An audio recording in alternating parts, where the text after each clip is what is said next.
নমস্কার, শুভ সন্ধ্যা।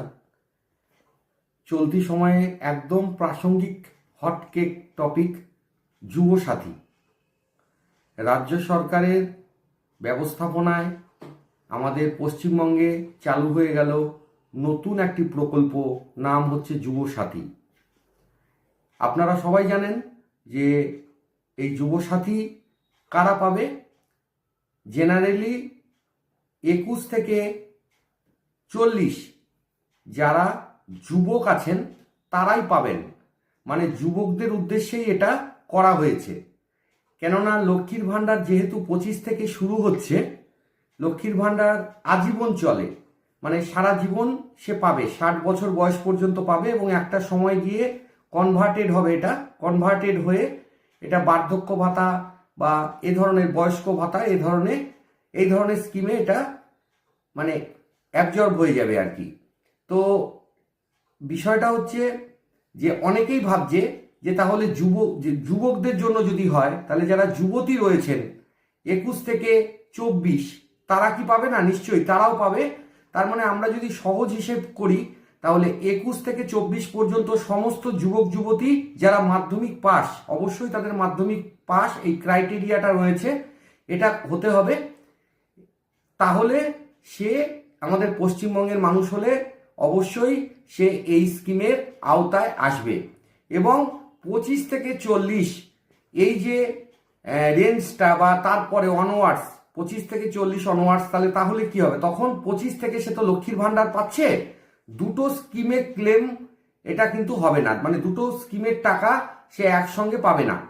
মানে যুবকদের জন্য 21 থেকে স্টার্ট হচ্ছে, সেটা যেমন 4 বছর আগে তারা বেনিফিশিয়ারি হতে পারছে, তেমন তাদের ওটা 40-এ গিয়ে শেষ হয়ে যাচ্ছে। যুবতীদের 21 থেকেই শুরু করতে পারবে তারা এটাকে আবার লক্ষ্মীর ভাণ্ডার স্কিমে পরবর্তীকালে কনভার্টেড হয়ে যাবে বিষয়টা। এই হচ্ছে ব্যাপার। অনেকে বলছে এটা ভিক্ষা দেওয়া, এটা যে কোনো ভাতা দিলে সেটা ভিক্ষে কেন বলবো? রেমুনারেশন, ভাতা তো নয়। ভাতার অ্যাকচুয়াল ইংরেজি হচ্ছে অ্যালাউন্স। অ্যালাউন্স মানে ভাতা, সেটা সরকারি কর্মচারীরা অনেক ক্ষেত্রে পান।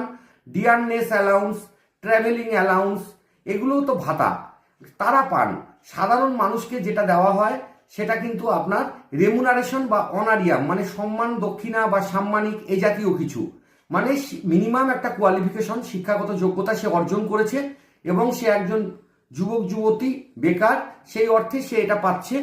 এই কারণে এটা জনগণের বা সাধারণ মানুষের পক্ষে আসছে। অনেক ছেলেমেয়ের পড়াশুনো, খরচ খরচা, এডুকেশনাল বিভিন্ন রকম এক্সপেন্ডিচার বা এমনি হাত খরচার জন্য এটা পাচ্ছে। হাইলি কোয়ালিফাইড থাকতেই পারে, তাদেরকে এটা দিয়ে থামিয়ে দেওয়া বা দমিয়ে দেওয়া হচ্ছে না, এগুলো ভুল তথ্য। কেননা সরকার যেটাই করছে সেটা তো সে সমস্ত স্তরের মানুষের কথা মনে রেখে করছে, সে তো ভুলে যায়নি যে তাকে যারা ভোট দিচ্ছে বা তাকে যারা সেই আসনে বসিয়েছে তারা প্রত্যেকেই তো তার থেকে কিছু এক্সপেকটেশন রয়েছে সরকারের থেকে। কাজেই এটা যদি না করে তাহলেও তো দোষ হতো। কারণ সরকার তো বাধ্য, মানে হিসেব মতো তো সে বাধ্য, দায়বদ্ধ আমাদের সকলের কাছে সার্ভিস দিতে, পরিষেবা দিতে, আমাদের সকলের কথা মনে রাখতে। এটা করছে, এটা তো আমাদেরও তার প্রতি একটা গ্র্যাটিটিউড বা কৃতজ্ঞতা জানানো উচিত যে সে আমাদের কথা মনে রেখে করছে। এই হচ্ছে কথা।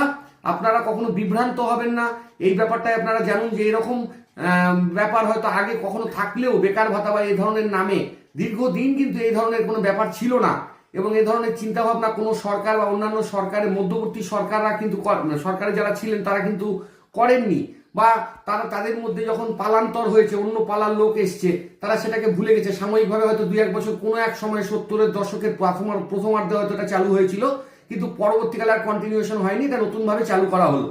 অতএব আমাদের প্রত্যেকের কৃতজ্ঞতা জানানো উচিত সরকারকে, রাজ্য সরকারকে, যে রাজ্য সরকার এই ধরনের একটা অভাবনীয় স্কিম সমস্ত মানুষের জন্য, প্রকল্প সমস্ত মানুষের জন্য, সমস্ত ইয়ং ছেলে মেয়ে, ইয়ং জেনারেশন, মানে যারা ছেলে এবং মেয়ে তাদের জন্য ভেবেছে।